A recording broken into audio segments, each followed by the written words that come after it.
जग सारा रो गया रे, जिन सतगुरु वैद न जाना, जग सारा रो गया रे।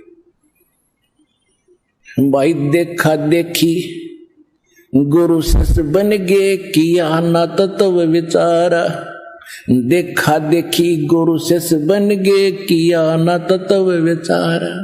गुरु शिष्य दोनों के सर पे यू काल ठोके पंजोरो, जग सारा रो गया रे, जिन सतगुरु वैद न जाना, जग सारा रो गया रे। भाई सच्चा सतगुरु कोई न पूजे, इन झूठों जगपतियासी। सच्चा सतगुरु कोई है न पूजे, इन झूठों जगपतियासी। अंधे की बाँ गई अंधे ने ये मार्ग कौन बतासी, जग सारा रो गया रे, जिन सतगुरु वैद न जाना, जग सारा रो गया रे, जग सारा रो गया रे, जिन सतगुरु वैद न जाना, जग सारा रो गया रे।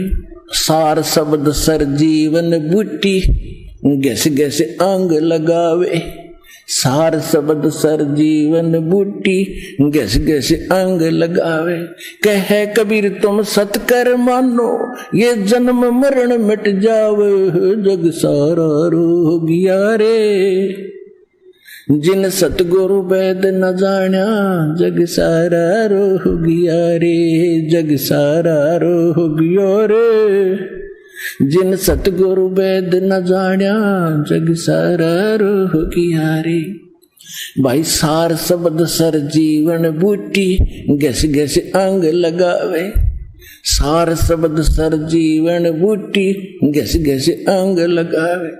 कहे कबीर तुम सतकर मानो, ये जन्म मरण मिट जावे, जग सारा रो गया रे, जिन सतगुरु वैद न जाना, जग सारा रो गया रे। अब क्या बताया भगवान ने कि अंधे की बाँ अंधे ने पकड़ रखी है। ये संत जितने हैं इनका मोतिया बंद है। क्या बताते हैं? मोती मुक्ता दर्शत नाही, ये जग है सब अंदरे। दिखत के तो नैन चश्में का फेरा मोतिया बंदरे। किसी को भी आज वर्तमान में अध्यात्म मार्ग का किसी भी धर्म में, किसी भी पंथ में, किसी भी संत ने कह ख का पता नहीं है। ये सत्कर मान लियो।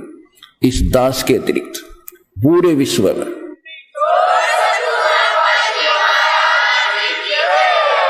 और जन्म मरण का रोग कटेगा सार शब्द से कर दिया था। धर्मदास मेरी लाख दुहाई, ये सार शब्द कितनी बार न जाई। सार शब्द बाहर जो पढ़ी, मेरी बिचली पीढ़ी हंस न तरही। सार शब्द तू जब तक छुपाई, जब तक द्वादश पंथ ना मिट जाई। ऐसे मूल ज्ञान के लिए कहा कि मूल ज्ञान ये है। मूल ज्ञान जो दास आज निर्णय दे रहा है, एक एक पॉइंट क्लियर कर रहा है, ये मूल ज्ञान इस दास को दिया कबीर भगवान ने। और सार शब्द सतनाम कंप्लीट कोर्स दास को दिया, आपके लिए छुपा कर रखा था इस समय के लिए। तो सार शब्द के बिना मोक्ष नहीं। तो भगवान कितने क्लियर करते हैं, कहे कबीर तुम सत कर मानो या सत मान लियो, यह सार शब्द से तुम्हारा जन्म मरण कटेगा। सार शब्द सरजीवन बूटी समझ लेना, इस जन्म मरण के रोग के नाश करने की और कोई मंत्र नहीं है। तो अभी तक किसी को 2 मंत्र प्राप्त भी हो गए भगवान की वाणी से, ओम और सोम एकादश झटपट के कर रहा होगा। सार शब्द बिना तो वो भी अधूरा ही है। तो अब होगा वो क्लियर आपका जन्म मरण। 101 पीढ़ी परमात्मा ने बोल रखा है आपकी पार होगी, यानी लगभग 5000 वर्ष तक सतयुग जैसा माहौल होगा इस ज्ञान ने समझ के। अर्पण आत्माओं, हम उस भगवान की शरण में हैं और जो इतना समर्थ है, हम अगर उसके अनुकूल जिस दिन शुरू कर देंगे कदम पर कदम रखना अपने जीवन का, उस दिन आप न्यारे ठाठ देख लियो। अभी तक तो हम दोगले से हैं और अपनी बुद्धि को ही आगे अड़ा के बिजनेस में कुछ करते हैं हटपट, उससे पार पड़े को नहीं। अब ये परमात्मा एक जुल्हे के रूप में रहा करते थे एक झोपड़ी में, और कपड़ा बेचा करते थे और बुनते थे, बेचते थे, गुजारा करते थे और भक्ति करते थे या ना थे वो तो बात अलग है, लेकिन वो करके दिखाते थे कि तुम ऐसे करके देखो। और जिसके घर पे शाम की रोटी मुश्किल से उपलब्ध होती थी, उसके द्वार पर 18 लाख व्यक्ति आगे झूठी चिट्ठी डाल दी कि 18 लाख महात्मा वहां बुलाए हैं, भंडारा होगा।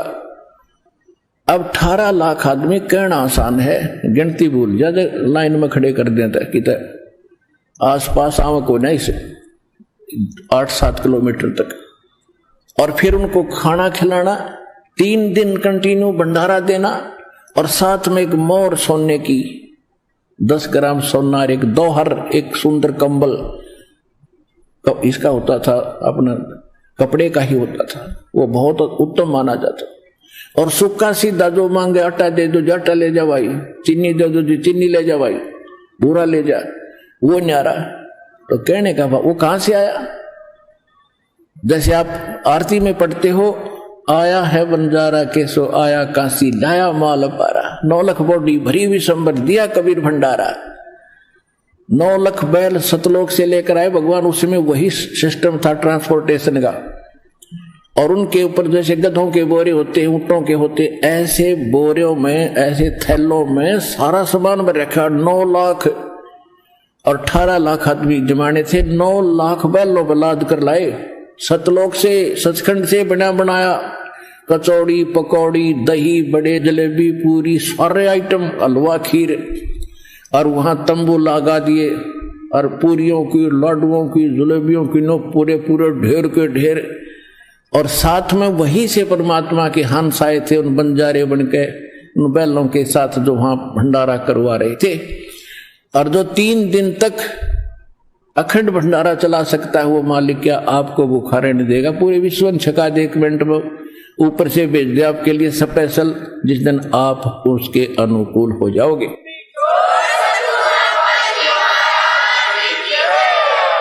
पूर्व पश्चिम उत्तर दक्षिण फिरदा दाणे दाणे नु, सर्व कला सतगुरु साहेब की, हरि आए हरियाणे नु। परमात्मा कहते हैं, गरीबदास जी कह रहे हैं कि तुम एक टोक की खातिर कोई विदेश जाता है, कोई प्रदेश जाता है, कोई पूर्व में, कोई पश्चिम में भटक रहे हो, और परमात्मा मुझे मिले हरियाणा में आकर के, वो है समर्थ भगवान, उसकी शरण में आ जाना, यही विदेश बना देगा, आपके घर में ही प्रदेश बना देगा, विश्वास रखना।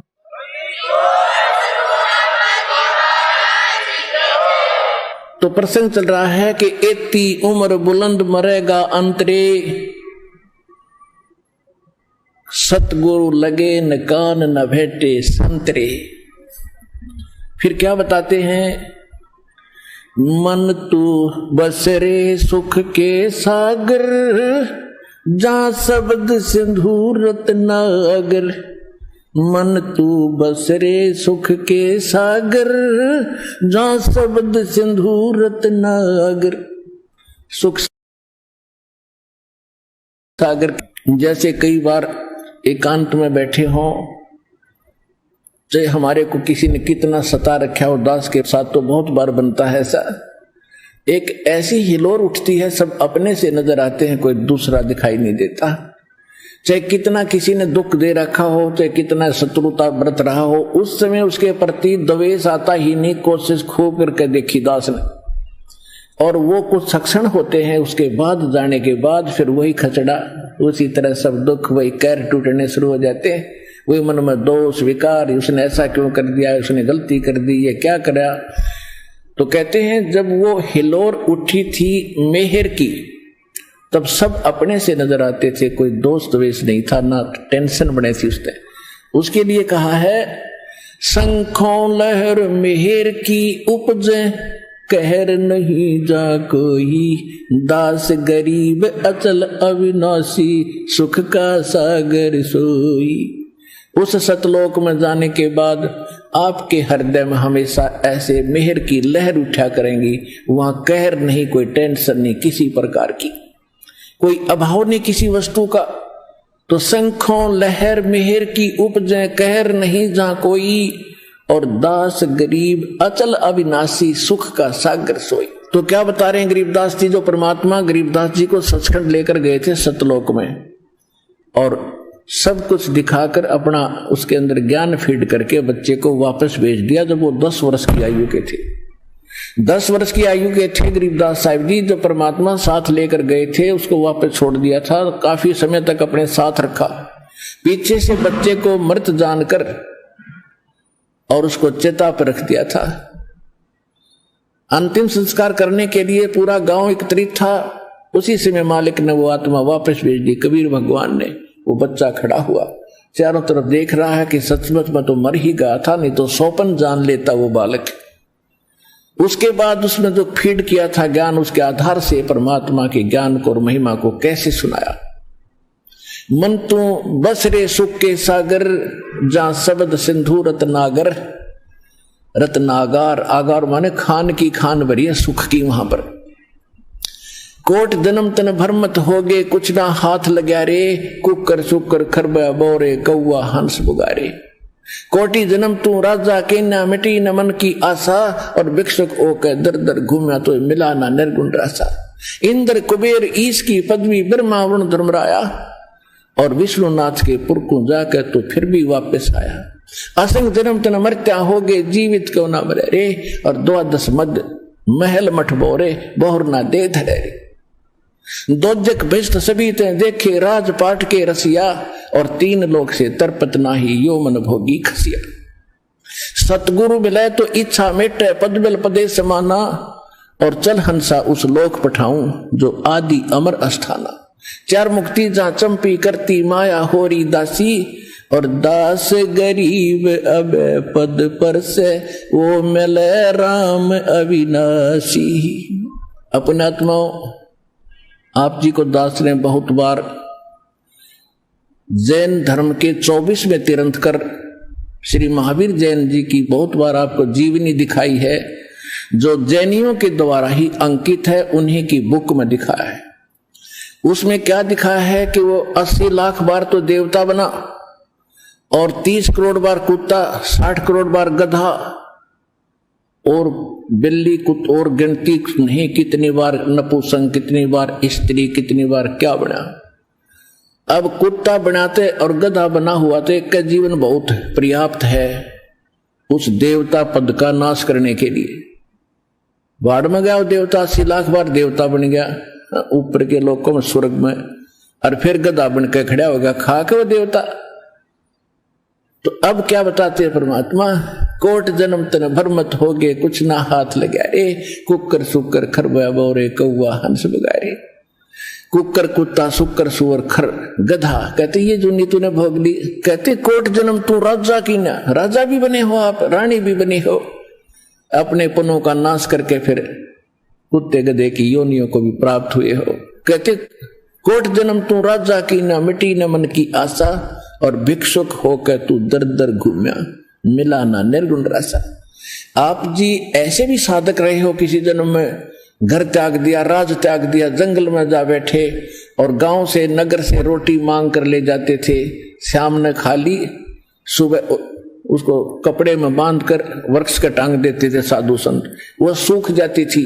उन्हीं को 2-2, 3-3 दिन भिगो भिगो कर खाते रहते थे कि आने और जाने में नगर में समय लगेगा, वेस्ट जाएगा, हमारी साधना में दिक्कत आएगी। कि ऐसे भी तुम साधक रहे हो, जिससे क्या प्राप्ति हुई, स्वर्ग चले गए, फिर गधे की योनि पाई, राजा बन गए, फिर कुत्ता बन गए। What is this?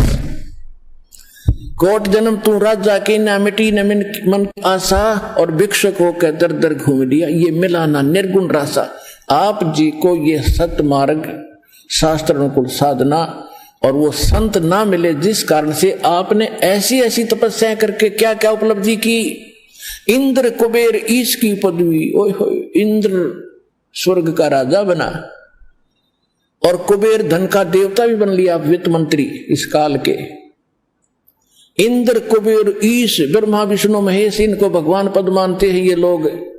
Indra Kuber ईश की पदवी, ब्रह्मा वरुण धर्मराया, और विष्णुनाथ के लोक को जाकर फिर भी जन्म मरण में आया। एक समय मार्कंडेय ऋषि बंगाल की खाड़ी में तपस्या कर रहे थे। इंद्र की पदवी उसको प्राप्त होती है जो 100 मन घी के और 100 यज्ञ कर दे। एक बार के अनुष्ठान में 100 मन देसी घी गाय का भैंस का लगे। जब जहां 100 मन देसी घी लगेगा तो उसमें फिर अन्य कॉस्ट कितना होगा और खर्चा, रोटी टुके का, दाल फ्राई का, अंडरस्टूड है, कुछ हवन में लग जाता। ऐसे ऐसे फिर उस प्रत्येक यज्ञ जितने 100 यज्ञ करनी पड़ेंगे इसको, और 100 यज्ञ की कुछ कंडीशन है, वो कंडीशन सफल होनी चाहिए। यदि वो कंडीशन फेल होगी तो भी वो यज्ञ खत्म और नए सिरे तो फिर शुरू। जब जाके इंद्र बनता। दूसरा इंद्र बनता है तप करने से। तप से राज मदमानम और जन्म तीसरे शुक्र स्वानम। तो और इंद्र को एक हिदायत होती है, साथ में एक इंस्ट्रक्शन होती है उसके लिए, जिससे वो सतर्क रहता है कि आपके शासन काल में 72 चौकड़ी युग के दौरान यदि किसी ने पृथ्वी के ऊपर इंद्र की पदवी प्राप्त करने योग्य साधना तपस्या कर ली या यज्ञ कर लिया तो तुझे पद से हटा दिया जाएगा, उसको उस पद को दिया जाएगा। इसको ये चिंता बनी रहती है कि ये किसी को भी इस पृथ्वी पर उसके यज्ञ सफल नहीं होने देता। एक बार विश्वामित्र ने तपस्या शुरू करी थी, इसके तो यही इसने अपने हलकारे छोड़ रखे, अपने दूत भेज रखे। पता लग गया कि विश्वामित्र नाम का एक ऋषि ऐसे कर रहा है। उसने एक अपने वहां से अप्सरा भेज दी, एक सुंदर देवी भेज दी, अपनी नौकरानी, वहां नौकर है इसके सारे, और उसने आकर विश्वामित्र का तप भंग करके उससे एक लड़की उत्पन्न करके और भागी। कहने लगी संभाल ऋषि जी अपने परिवार को, हम चले। अब ये ऐसे करता है इसी दृष्टिकोण से। जब उसको ये पता चला कि मार्कंडेय नाम के एक ऋषि बंगाल की खाड़ी में तपस्यारत है, तो इसने दो बात निस्वाती कि कोई तप करके या यज्ञ करके मेरा राज ना छीन ले। राज के लिए तो नाश करा दे, राजा लोग सेना मरवा डालते हैं, कितने मर जाओ चाहे, तो वो तो इधर का राजा, वो तो करा के करवा दे। उसने एक सुंदर उर्वशी भेजी मार्कंडेय जी को उसका तप भंग करने के लिए। आकर के वो नाच भी ली, सारे कुछ साजबाज भी अब ऑटोमेटिक धुन बज रही है, और वहां आसपास का वातावरण भी उसने अपनी सिद्धि से बसंत जैसा कर दिया। लेकिन मार्कंडेय ऋषि ने मुस्काए नहीं, कोई ऐसी गतिविधि नहीं की कि वो अट्रैक्ट हो गया। आंखें खुली थी आधी। अंत में वो निवस्त्र होगी, वो उर्वशी, वो अप्सरा। तब मार्कंडेय ऋषि ने कहा कि हे बेटी, हे बहन, हे माई, आप ये क्या कर रहे हो? आपको लज्जा नहीं आती? आप क्या काम आए हो, बताओ मुझे। तो कपड़े वस्त्र पहनकर उसने कहा कि हे ऋषि जी, इस बनखंड में जितने भी अन्य तपस्वी थे वो तो मुझे देखते ही डामाडोल हो गए, उनका तो बुरा हाल हो गया था। लेकिन तुम ना जाने आपकी समाधि कहाँ थी, आप जाने। तब मार्कंडेय ऋषि ने कहा कि मेरी समाधि जहां थी, मैं जहां देख रहा था डांस, वहां पर तेरे जैसी तो उन नाचने वालों की 6-6, 7-7 नौकरानियां हैं। तुझे क्या चाहूं मैं? अपने आत्माओं सारी पोल खुलेगी। ऋषि और मैं ऋषियों के कितने ये साधक थे।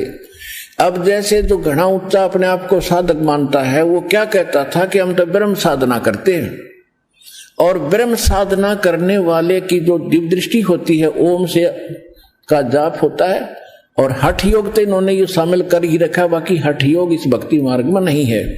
हठ योग करते हैं, ओम नाम का जाप करते हैं, ब्रह्म लोक में जाने की आशा रखते। तो जब इन जैसे किसी भी लोक में कोई भी गतिविधि हो रही है तो आप अपनी इस बॉडी में देख सकते हैं।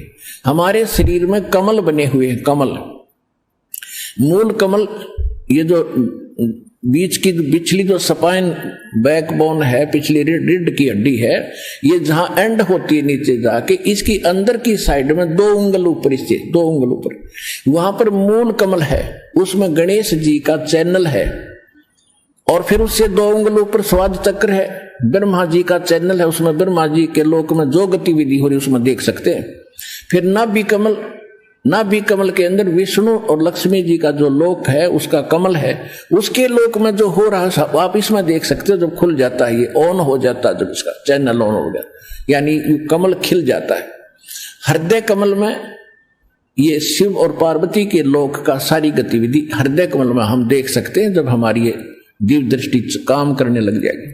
कंठ कमल में दुर्गा जी का कमल है, चैनल है, और त्रिकुटी में जाकर के एक अलग चैनल है, और फिर सहस्रार कमल है, यहाँ पर 1000 पतियों का कमल है। तो जिस भी साधक का जौन सा चैनल खुल जाता है, ऑन हो जाता है, उसमें चल रहे कार्यक्रम वो ऐसे खुली आंखों भी अपनी सुरती से देख लेता है। अब हम सोचते हैं ये साधना कर रहा है, और देख मार्कंडे डांस ऊपर। अब देखो, हम तो परमात्मा कहते हैं कि आप देखते हो साधु संत ऊपर से ऊंचे से स्थान पर बैठते हैं और बड़ी तपस्या करते हो, काफी समय तक बैठे रहते हैं। ये मन ऐसा दुष्ट है, आप कहीं पर एक बस की इंतजार में जा बैठी हो कि बस स्टैंड पे, और 5 मिनट में 2 मिनट में कहेगा देखना आ गई क्या बस, जब बखड़ा बोलेगा फिर बैठेगा, और ये पता आध घंटे में आओगी अभी, और फिर जो खड़ा हो देखते लेकर आ गई हो, यानी 1 मिनट भी ना टिकट दे हो, और आप चले जाते हो फिल्म देखने। 3 घंटे तक नो बैठा रहेगा, कति क्यों नहीं दिखे इसने, कति नहीं चर्चा करे, चाल उठ कर चलेंगे। तो ऐसे ये मन वहां टिकता है जो आंख सामने वाली आंखों से और हटकर कोई और अच्छा दृश्य ये देख रहा होता है, तब ये ऋषि लोग बैठे रहा करते थे, ना 1 मिनट भी ना टिकट दे। इसके लिए सूक्ष्म वेद में कहा है, डंब करें डूंगर चढ़े अंतर झीनी झूल, और जग जाने बंदगी कराइयो बोवे सोल बबूल। अब मार्कंडे ऋषि ने ब्रह्मलोक की साधना को, ब्रह्म की साधना को सर्वोत्तम मान रखा था, और अन्य की साधना को वो घटिया बताता था, और इंद्र के लोक तक को भी अच्छा नहीं मानता था, क्योंकि उसको ब्रह्मलोक में जो सुख है वो बड़ा होटल है। जैसे एक तो बरवाड़ा में कोई होटल हो, और एक वो कै स्टार बोल रहे हैं दिल्ली में, एक वो 5 स्टार है, 8 स्टार है, उसमें हो, उसमें जावे, तो वहां जो सुविधा है वो बरवाड़ा के होटल में थोड़ी पाओगी। तो इसी प्रकार ये यहाँ के स्वर्ग जो इंद्र का लोक आदि स्वर्ग, ये तो बरवाड़ा के होटल समझ लो उस ब्रह्मलोक की तुलना में, लेकिन है वो भी रेस्टोरेंट ही। जेब अपनी कटेगी, सारे पुण्य नाश हो जाने के बाद फिर नीचे पटके जाएंगे। गीता अध्याय नंबर 8 के श्लोक नंबर 16 में कहा है कि ब्रह्मलोक में गए हुए प्राणी भी वापस जन्म मृत्यु में आते हैं, और ये ब्रह्म खुद कहता है मेरी जन्म मृत्यु होती है। तो यहां जो मार्कंडे ऋषि अपने आप को इतना सुपीरियर मान रहा था, तो क्या कह रहा था कि मेरी समाधि, मैं ब्रह्मलोक में समाधि गई थी मेरी, उस बड़े रेस्टोरेंट में 5 स्टार में, और वहां पर जो मैं डांस देख रहा था, वहां तेरे जैसी तो उन नाचने वालों की नौकरानियां थी 7-7। तेरे को क्या देखूं, तेरे से कोई और सुंदर हो उसको बुला, उसको भेज, वो भी अपनी ट्राई करके देख ले। तब उसने कहा, उर्वशी ने, कि इंद्र की पटरानी मैं ही हूं, यानी सबसे ब्यूटीफुल जो औरत होती है स्वर्ग में वो इंद्र की पत्नी होती है, बाकी उससे नीचे नीचे ही होती है। उर्वशी ने कहा कि इंद्र की पटरानी मैं ही हूं, और आप एक बार इंद्रलोक में चलो। मार्कंडे ऋषि ने कहा कि जब इंद्र मरेगा तब तू क्या करेगी? उर्वशी ने कहा कि मैं 14 इंद्र वरूंगी। पुण्यात्माओं, ये दातम ज्ञान आप ध्यान से सुनना, आपको निर्णय होगा। अब ये कितनी पुण्यात्मा थी, कहते हैं भिक्षुक होकर दर दर घूमा मिला ना निर्गुण रसा। ऐसी कठिन साधनाएं तपस्याएं आपने की जिस कारण से जैसे इंद्र बन गया, 72 चतुर्युग तक वो शासन करेगा, फिर उसकी मृत्यु होगी, डेफिनेट फिक्स है ये टाइम। उसके बाद फिर कोई इंद्र पदवी प्राप्त करने वाला वेटिंग लिस्ट में पाओगा, उसको फिर बैठा दिया जाएगा इंद्र की पदवी पे। और उसकी सची नाम की जो औरत है, इंद्र की पत्नी है, वो क्या कह रही है कि मैं इतनी लंबी आयु है मेरी, मेरा इतना समय है स्वर्ग में सुख भोगने का, कितना कि 14 इंद्र मर जाएंगे, यानी ब्रह्मा जी का एक दिन समाप्त होगा, उस समय मेरी मृत्यु होगी। इंद्र मरते रहेंगे, दूसरा इंद्र गद्दी पर आ जाएगा, मैं उसकी पत्नी रहूंगी, यानी मैं 14 इंद्र पति बनाऊंगी और स्वर्ग का सुख और पुरुष सुख प्राप्त करूंगी। इतनी महानता मान रही थी अपनी बात। तो मार्कंडेय ऋषि को विधान ज्ञान था कि वो इंद्र मरेगा जब क्या करेगी, उसने कहा मैं 14 इंद्र पति बनाऊंगी और मैं जीवित रहूंगी, वो मरते रहेंगे। मार्कंडेय ने कहा कि वो 14 इंद्र भी मरेंगे, जब एंड होगा उसका, ब्रह्मा जी का एंड होता है एक दिन का, तो सभी मरते हैं, तब क्या करेगी कि जो ब्रह्मलोक रहता उसमें। तो फिर वो उसको भी मालूम है, उस औरत को, उर्वशी को, कि जितने इंद्र मरेंगे वो तो बनेंगे गधे मृत्यु के बाद मृतलोक में यहां, और मैं बनूंगी गधी मृत्यु के बाद। मार्कंडेय ऋषि कहता फिर मुझे इसे गंदे लोक में क्यों ले जा रही थी जिसके राजा गधे बने, रानी बने गधी, मुझे उस वहां ले जाने के लिए तू किस लिए आई? उर्वशी ने कहा कि मैं अपनी इज्जत रक्षा के लिए आई, नहीं तो मेरी हंसी करेंगे, मजाक करेंगे, मुझे दुहागन दे देंगे, तू हार कर आएगी, मेरी इज्जत का नाश हो जाएगा। मार्कंडेय कहने लगा भूतनी, तू आज भी गधी 14 खत्म करेगी और इज्जत की फिर भी ठेकेदार नहीं बन रही, तो जाए अपना काम कर यहां से। पुण्यात्माओं, ऐसी अकल है हमारी। इतने में इंद्र आ गया स्वर्ग का राजा, और उसने कहा कि हे बंद निवाज, आप जीते हम हारे, इंद्र की पदवी प्राप्त करो। मार्कंडेय ऋषि ने कहा कि अरे अरे इंद्र, तू क्या कह रहा है? इंद्र की गद्दी हमारे लिए तो काग की बीट है, और भले आदमी तू भी त्याग दे, इसने ना गधा बनेगा। आजा तुझे मैं ब्रह्मलोक की साधना बताता हूं। अब उसने ब्रह्मलोक तक का पता था। मार्कंडेय ऋषि को इतना ज्ञान था ऋषियों को, फिर भी वो अपने को सुपीरियर बता रहा है और उसको हिदायत दे रहा इंद्र को कि छोड़ दे इस राज्य के लालच ने, आजा तुझे साधना बता दूं ब्रह्मलोक की। ब्रह्मलोक के अंदर काफी लंबा समय होता स्वर्ग का, जो ब्रह्मलोक जिसको प्राप्त हो जाता उसी को प्राप्त होगा। जो डट के ओम नाम का जाप करेगा, बहुत यज्ञ हवन करेगा, उसका लंबा समय होता है, क्योंकि उसके पुण्य गणे हो जाते हैं, पुण्य ज्यादा तो लंबे समय तक रहेगा, फिर वो खत्म होते ही जेब कटते ही फिर आ लेगा, या फिर चुहे गधा बन के खड़ा होगा। अब इंद्र क्या कहता है? कहने जी फिर देखोगे, फिर कभी भलो तो मन राज करने दे, मौज लेने दे। अपने आत्मा यही दशा आम जीव की है। आप किसी भी उच्च अधिकारी को जिसने सुख का सांस समय पर रोटी मिल रही हो, उसको पता कर देखो, चर्चा चलाओ, और फिर उसको कहो देखो जी ऐसे ऐसे होगा, अगले जीवन में पशु बनोगे, गधे बनोगे, तो उन्होंने कहा जी फिर देखेंगे। क्यों देखेंगे? फिर गधा बने पास फिर क्या देखेगा? फिर तो कुमार देखेगा, गधा बन गया था कड़मा मारेगा लठ, 2.5 मन का बोरा तेरे कमर पर धरेगा। देखना तो अब देख और छोड़ बुराई कर भक्ति भगवान की। तो किसी ने टोक लो, आप किसी को कह दो, लोग फिर देखेंगे, तब अभी टाइम नहीं आया है। हर फिर कोई कह दे कि तुम गधा बनोगे, कुत्ते बनोगे, वाह भाई वाह, ऐसी बात कैसे कह दी तूने? लड़ और पड़े, झगड़ा और कर दे, मानना नहीं। परमात्मा कहते हैं राम नाम से खज मरे और कोडी हो गल जावे, फिर शुक्र हो के अवतरे नाक डूबता खावे।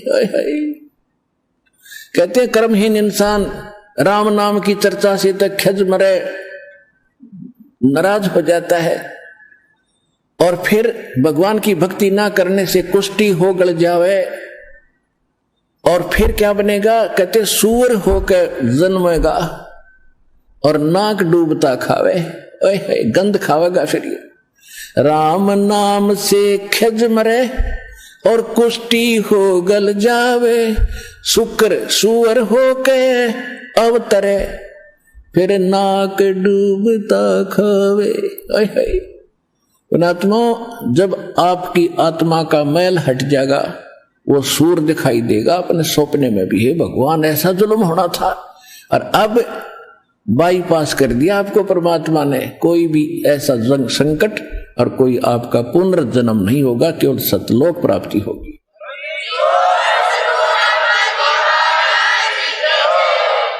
अब फिर एक दिन मार्कंडे ऋषि बैठे थे और चींटी कीड़ी का नाल चल रहा था। चींटियों का ऐसे लाखों की संख्या में इधर उधर भाग रही थी। काफी देर ध्यान से देख रहा था मार्कंडे ऋषि। इंद्र आकर पीछे खड़ा हो जाता है। वो देख रहा था महात्मा किस चीज का निरीक्षण कर रहे हैं। फिर उसने पूछा, महात्मा जी क्या देख रहे हो? मार्कंडे ऋषि ने कहा कि इंद्र, ये देख रहा हूं कि इन चींटियों में कौन सी चींटी ऐसी है जो कितने बार इंद्र बनी है। इंद्र ने कहा कि महाराज, ये चींटी भी इंद्र बनी है? हाँ, बहुत बहुत बार बनी है। केवल एक चींटी है इस सब में जो घूम रही थी, जो केवल एक बार जिसने इंद्र की पदवी प्राप्त करी है। बाकी तो कई कई बार इंद्र बन लिए। उसका फिर भी अकल ना आई, क्योंकि कमाल है, सकल पदार्थ है जगमाही, कर्म ही नर पावत नाई। अब दूसरी बात ये थी कि मान ले इंद्र उस साधना को त्याग कर मार्कंडे वाली कर लेता, तब के कला टूट गया था। फिर हम लोग में जाकर फिर धक्के खाने थे, फिर आ जाता यहीं पर। अब क्या बताते हैं परमात्मा? इंद्र कुबेर ईश की पदवी ब्रह्मा ध्रुवराया, विष्णुनाथ के पुर को जाके तू फिर भी वापस आया। असंग जन्म तन मर्त्या होगे, जीवित क्यों न मरे रे। 12 दर मजमैल मुठ बोरे, बहुर न दे डरे रे। असंग जन्म तो मरत्या होगे, जीवित क्यों ना मरे रे। एक बार जीवित मर के देखो। जीवित मरना है, संसार के इन चोचलों की तरफ ध्यान नहीं दे। उसने कोठी बढ़िया बना ली, मैं भी ऐसी ही बनाऊं, नहीं। जो राखो तो ही रहूं मेरा के चारा, और खाने जाद खरीद हूं गुलाम तुम्हारा। भक्ति हृदय से ना जानी चाहिए, चाहे झोपड़ी में टाइम पास कर लो और फिर देखना सुख जाके वहां सतलोक में क्या सुख होगा। ये तो झूठा सुख है।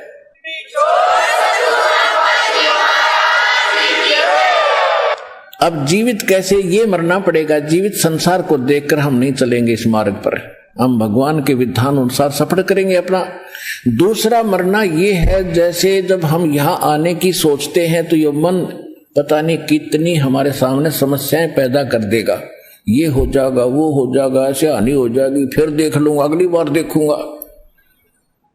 अब वहां उस समय ये विचार लाओ कि एक व्यक्ति कह रहा था कि मेरा एक मित्र था। अब याद आती हैं वो बातें कि वो नाइट सर्विस से गया, कहीं जाना था, सुबह वापस आना था, उसने घना जरूरी काम था। वो नाइट सर्विस में वो काम करने गया, दिन में समय नहीं मिलना था, इतना बिजी शेड्यूल था उसका। और वो वही बस दुर्घटनाग्रस्त हो गई, वो मर गया उसमें नाइट सर्विस पे।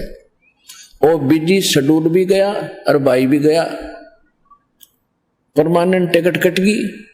अब परमात्मा कहते हैं कि आप जब यहां आने लगो और कोई घर में कोई काम में हानि नजर आवे तो ये सोच लो कि आज मान ले मेरी मृत्यु हो जा, फिर कौन करे, फिर कहां जाएगा ये 8 भगवान के मार्ग में। कहते 100 काम छोड़ के भगवान की तरफ चल पड़ो। और भगवान के यहाँ 2-3 दिन जीवित मर का जो सोच ले मृत्यु होगी, फिर भी तो कोई संभालेगा। 3 दिन में 4 दिन में जो हानि होगी वह हो लेगी, फिर जिंदे तो हैं, फिर संभाल लेंगे जा करके। और जब परमानेंट टिकट कट की तो क्या कर लोगे। तो परमात्मा कहते हैं ऐसे विचार करोगे तब इस मार्ग पर बढ़ोगे आगे, नहीं तो ये काल आपने आन नहीं दे। ऐसे करते करते जुगाड़ में मृत्यु हो जाएगी, भगवान से भी गए और काम से भी गए। जैसे एक व्यक्ति बता रहा था कि एक हमारा मित्र था, उसको हमने बहुत कहा, दास वहां सत्संग करने जाता था तलवंडी बाई में, फिरोजपुर जिला में। उनका हमारे गुरु जी का स्थान है वहाँ, मेन स्थान। गुरु जी के जाने के बाद कुछ दिन वहाँ सत्संग करने जाया करते सेकंड संडे को। तो उन्होंने कहा कि हमने अपने एक रिश्तेदार को बहुत मना किया जिस दिन दास सत्संग करने गया था, शनिवार की बात है, उनको कह रहे थे कि आप आज रुको और कल सत्संग होगा 9 से 11, गर्मियों का समय था और आप सत्संग सुन के जाना। सह परिवार था, 2 बच्चे, 2 स्वयं थे मारुति गाड़ी में। उसने कहा कि मैंने जाकर चंडीगढ़ पहुंचना है, वहां मेरा एक कोई अनुबंध है, एक एग्रीमेंट होगा किसी पार्टी से, मुझे 5 लाख का बेनिफिट होगा। उन्होंने कहा कोई बात नहीं, संडे को आना है, 2 बजे 1 बजे आप कह रहे हो, वो पहुंचेंगे, उनको फोन फान कर देंगे, बाद में चले जाना, आप सत्संग सुनो। वो मान्या नहीं, शनिवार शाम को और प्रस्थान कर दिया चंडीगढ़ को। अंबाला के आसपास जाकर के एक बजरी का भरा हुआ ट्रक खड़ा था लोडेड, और जैक लगा रखा था, पिछले व्हील निकाल रखे थे, कोई एक्सल टूट गया था। अब भाई इतनी स्पीड पर जा रहा था, उसने तो 5 लाख एग्रीमेंट दिखा था अगले दिन कि उनके लिए सेटिंग करूंगा, रेस्ट हाउस बुक कराऊंगा और आने वाली पार्टी को खूब रिझाऊंगा, अच्छे रेट मिलेंगे। ये सोचता हुआ जा रहा था, उस ट्रक के नीचे घुस गई वह मारुति कार और जैक डिस्टर्ब हो गया, वह ऊपरे पड़ गया लोडेड ट्रक, चारों मर गए, वह कार भी गई और व्यापार भी गया और भाई भी गया, सह परिवार गया। अब परमात्मा कहते हैं दुख है हमें इसका, ऐसी घटना घटने का, लेकिन मानते नहीं ये कितना कह ले। राम नाम कड़वा लगे मीठे लगे दाम, दुविधा में दोनों गए, माया मिली नाराम। तो क्या बताते हैं कि असंग जन्म तन मरत्या होगे, जीवित क्यों ना मरे रे, और 12 मद महल मठ बोरे, बहुर न दे धरे रे। अभी तक हमने 10वां द्वार सुन रखा था, और किसी ने कहेगा पता नहीं वो 10वां द्वार है कहाँ। 10वां द्वार तो काल की रेंज के अंदर है, इसी के लोक में खुलता बंद होता है। 11वां द्वार अक्षर पुरुष के लोक में प्रवेश होता है, सर पुरुष के लोक को छोड़कर वो 11वां द्वार है। और 12वां द्वार अक्षर पुरुष के लोक को छोड़कर सतलोक में प्रवेश करना होता है, वो 12वां द्वार है। वहां जाकर परमात्मा का सतलोक प्राप्ति होती है। 12 महल मठ बोरे, बहुर ना दे धरे रे। वहां जाने के बाद 12 दर पार करके, वो द्वार पार करके 12वां, उसके बाद फिर जन्म मरण नहीं होगा। वो परम पद प्राप्त होगा जहां जाने के बाद साधक फिर लौटकर कभी संसार में नहीं आते। 15वें अध्याय के गीता जी के 4थे श्लोक में वर्णन किया है। अब क्या बताते हैं, दोजिक भिष्ट सभी ते देखे राजपाट के रसिया। जैसे आपको सुना है महावीर जैन जी का इतिहास, स्वर्ग में गया राजा बना, फिर नरक में गया गधा बना, कुत्ता बना, सुअर बना, हम भी ऐसे बने हजारों बार। वो तो एक महापुरुषों का रिटर्न इतिहास है, इसलिए समझ में जल्दी आ जाएगा आपका, इसलिए बताया जाता है। और फिर क्या बताया कि दोजिक भिष्ट, दोजिक माने नरक और भिष्ट माने स्वर्ग, ये तने असंख्य बार देख लिए और यहां राजपाट भी बहुत भोग लिया। कहते हैं दोजिक भिष्ट सभी ते देखे राजपाट के रसिया, और 3 लोग से तरपत नाही यो मन भोगी खसिया। अब जैसे कोई गांव का सरपंच बन जाता है तो काक पीटता फिरे, सरपंच साहब बन गया, और जो फिर सरपंच साहब सोचता है कि तेरे ऊपर चेयरमैन है, उसके मन में ये रहता है चेयरमैन बनो, जब क्यों बात बढ़े 5-4 सरपंच भी मेरे अंडर आ जा। चेयरमैन बनने के बाद उसकी धारणा बनती है कि एमएलए बनूं। एमएलए बन जाने के बाद मन में रहता मंत्री पद मिले तो कुछ आनंद आवना, तो एमएलए भी कुछ नहीं। मंत्री बनने के बाद उसकी धारणा बनती है कि मुख्यमंत्री बनूं जब कंट्रोल पूरा हो, और मुख्यमंत्री बनने के बाद ये सोचता है कि प्रधानमंत्री बनूं तो जीवन सफल हो। इतने में भाई की टिकट कट ले, फिर गधा बना पावेगी तेरा गजब। परमात्मा कहते हैं अगर 3 लोक भी दे देना इस मन पापी को, इसको संतोष नहीं है। कहते दोजक भिष्ट सभी ते देखे राजपाट के रसिया, 3 लोक से तरपत नाही यो मन भोगी खसिया। फिर कैसे मिटेगी इसकी ये तृष्णा? सतगुरु मिले तो इच्छा मिटे, पद मिल पदे समाना। चल हंसा उस लोक पठाऊं जो आदि अमर अस्थाना। के सतगुरु मिलेंगे तब ये इच्छा मिटावेंगे, इस काल की इन परों को काट देंगे जो बेमतलब की उड़ान दिन रात भरता रहता है। सतगुरु मिले तो इच्छा मिटे, पद मिल पदे समाना। ये है सुख संवेद। पद मिल पदे समाना, पद और पद मिलान, पद मिल पदे समाना। पद माने पद्धति, यहां पर पद के दो अर्थ हैं। एक पद माने पद्धति यानी पूजा की विधि श्रेष्ठ, पूजा की पद्धति सही मिले, शास्त्र अनुकूल हो, शास्त्र अनुकूल।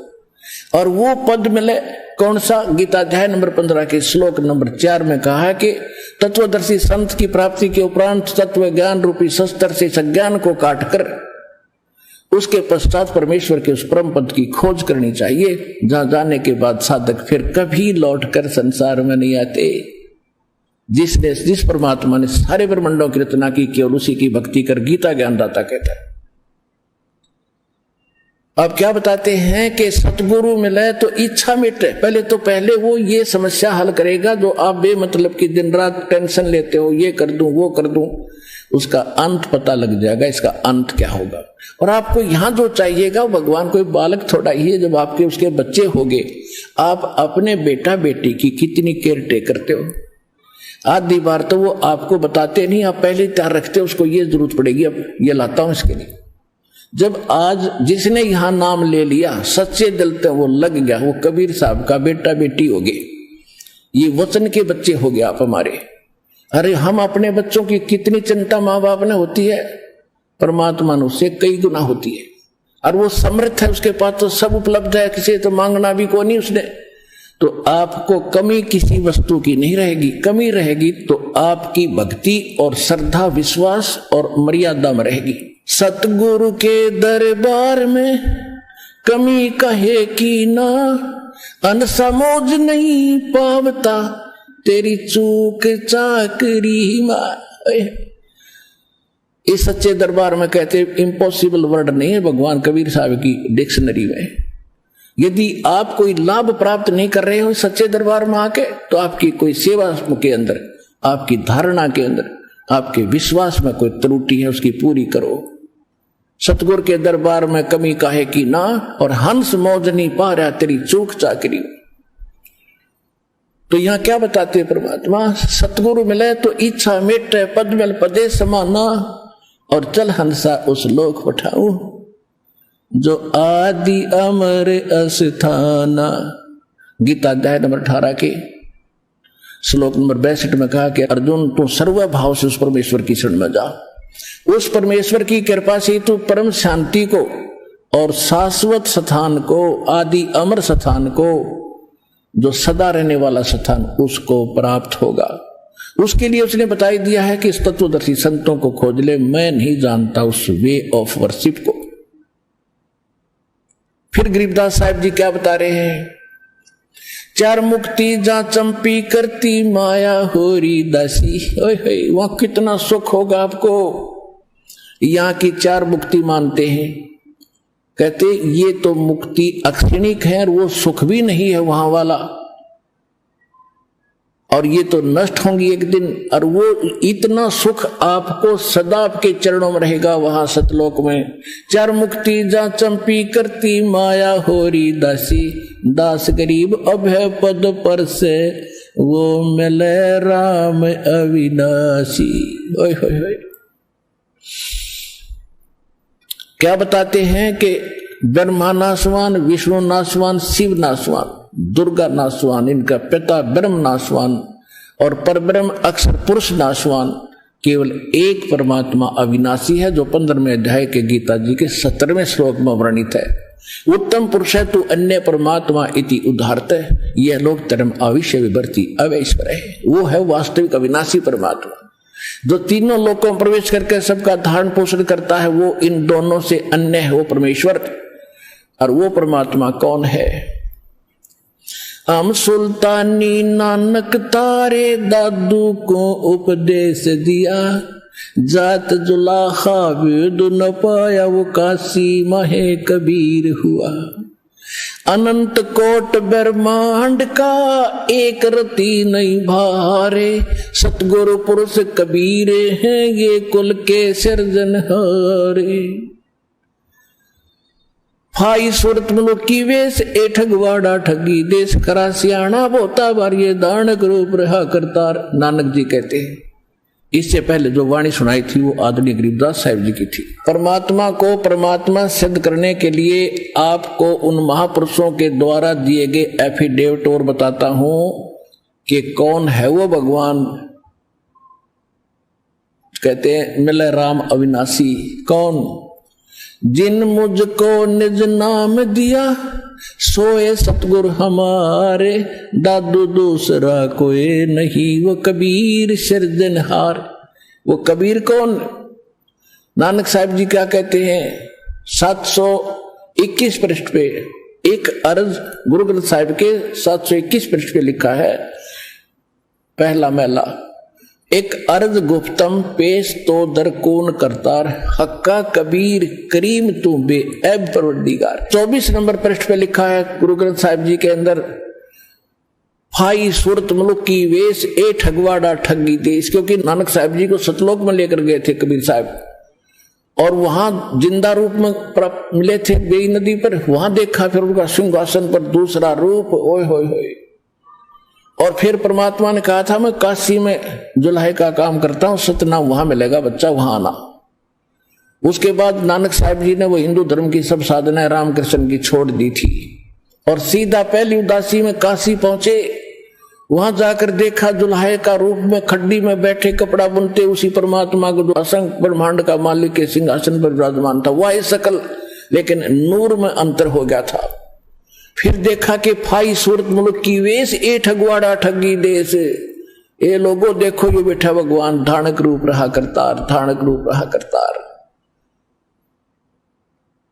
उधर फिर रामानंद जी, स्वामी रामानंद जी ब्राह्मण थे, परमात्मा उनको भी सचखंड लेकर गए थे, वापस छोड़ा था जब कहा था दो उठौड़ है, एक तू भया एक से दो, और कह गरीबदास हम कारण तुम आए हो मगदो। बोलत रामानंद जी सुनो कबीर करतार, गरीबदास सब रूप में तू ही वो लड़हार। फिर क्या बताते हैं गरीबदास साहिब जी ने क्या कहा है कि हम सुल्तानी नानक तारे दादू को उपदेश दिया और जात जुलाहा भेद नहीं पाया, काशी माए कबीर हुआ। अनंत कोट ब्रह्मांड का एक रति नहीं भार और सतगुरु पुरुष कबीर है वो कुल के सिरजनहार। तो पुण्यात्माओं, आज का जो सत्संग इसी उपलक्ष्य में था कि आज के दिन वो परमात्मा स्वयं आए थे। सन 1398 ब्रह्म मुहूर्त के अंदर एक शिशु रूप धारण करके कमल के फूल पर विराजमान हुए थे। वहां से नीरुनिमा नाम के धानक दुल्हा उनको उठाकर लेकर गए थे। आइए अब हम उन श्रद्धालुओं के अनुभव जानते हैं जो जगत गुरु तत्वदर्शी संत रामपाल जी महाराज जी से दीक्षा प्राप्त कर चुके हैं तथा उनके द्वारा बताए गए भक्ति मार्ग पर चल रहे हैं। नमस्कार जी। नमस्कार। क्या नाम है जी आपका? शिवानी बोरबन। शिवानी जी, आप कहाँ से हैं? जी, इंदौर से। संत रामपाल जी महाराज से नाम दीक्षा आपने कब ली? 15 नवंबर 2013 को। संत रामपाल जी महाराज से नाम दीक्षा लेने से पहले आप क्या भक्ति साधनाएं करती थी? जी, भक्ति साधना आशाराम बापू जी से करते थे, पर उसके पहले हमें मम्मी बताया करती थी कि बचपन में ध्रुव और प्रहलाद को जैसे बचपन में ही भगवान की प्राप्ति हुई, वैसे अगर आप भी बचपन से ही भक्ति साधना करोगे तो आपको भी जल्दी भगवान मिल जाएंगे। इसी खोज में हम बचपन से ही, तब से ही हम टीवी पर संस्कार चैनल, जी टीवी जैसे जो भी सत्संग, साधना, भागवत, ये सारी चीज़ें बताया करते थे। तब से ही हम ये भगवान की खोज में ये सारे चीज़ें देखा करते थे। मंदिर जाते थे, चर्च जाते थे, वहाँ पर भगवान को खोजा करते थे और व्रत उपवास साधना भी किया करते थे।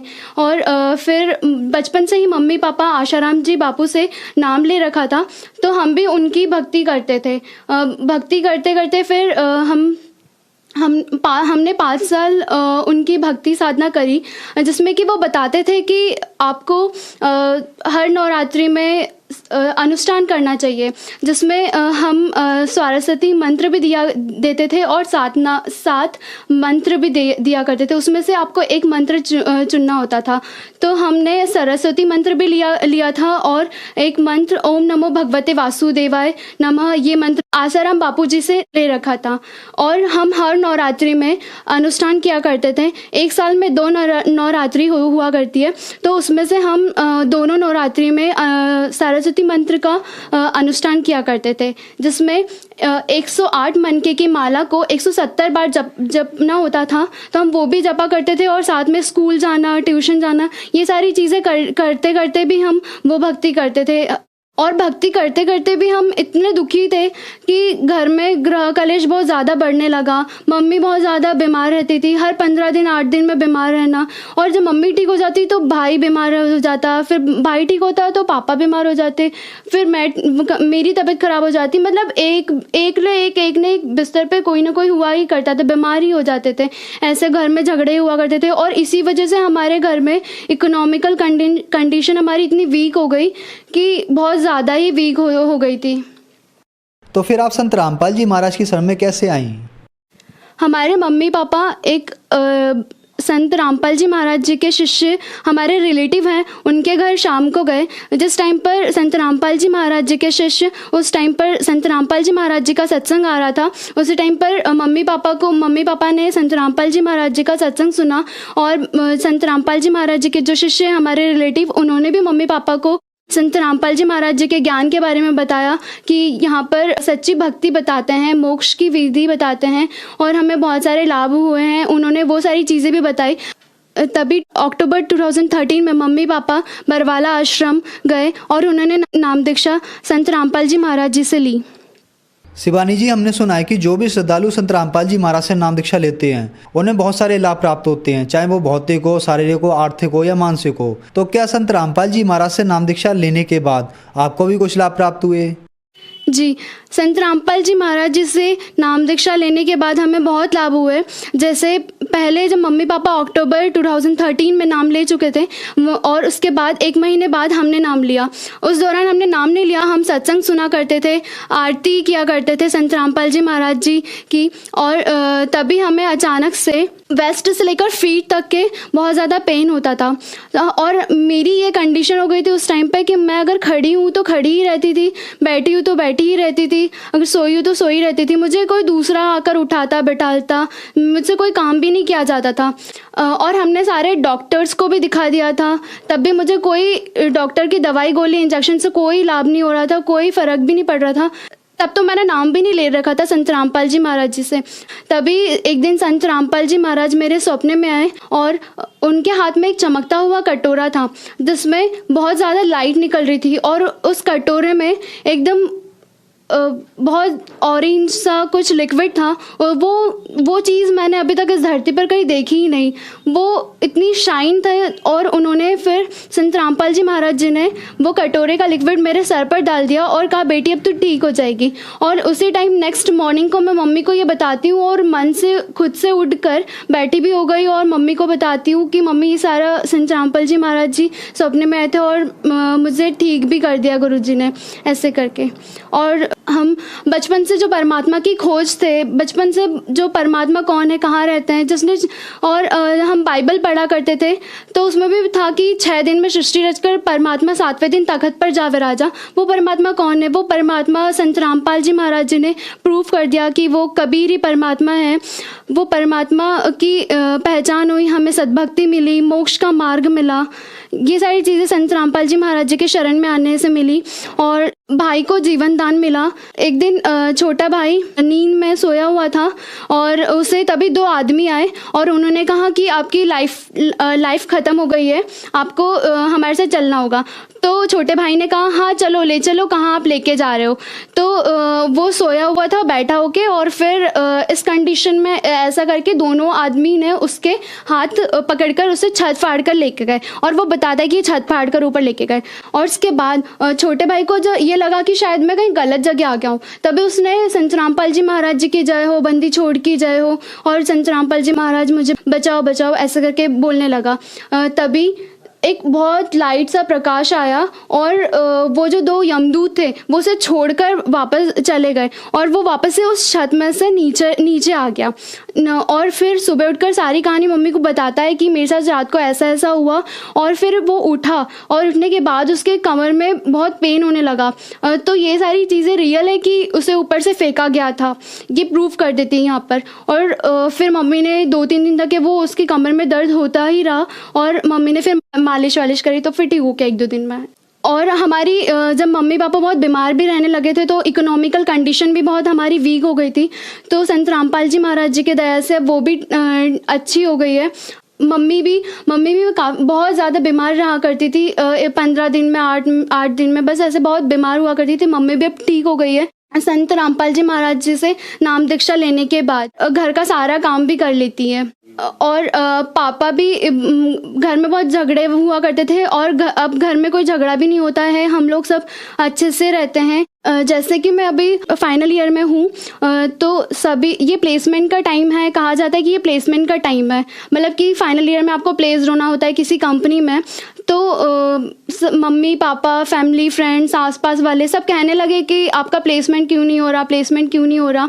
तभी एक दिन मैंने संत रामपाल जी महाराज जी से अरदास करी और अरदास करते करते ही मैं सो गई कि संत रामपाल जी महाराज मुझे भी एक छोटी सी नौकरी दे दो। दूसरे दिन एक सुबह 10 बजे मैडम का कॉल आता है, इंदौर की एक कंपनी है मेक माई हाउस करके, तो वहाँ से कॉल आता है कि आप इंटरव्यू के लिए आज आ सकते हो क्या। तो मैंने कहा कि हाँ मैं आ सकती हूँ। तभी मैं इंटरव्यू देने गई तो वहाँ पर इतने सारे लोग थे, 10-15 लोग थे इंटरव्यू के लिए।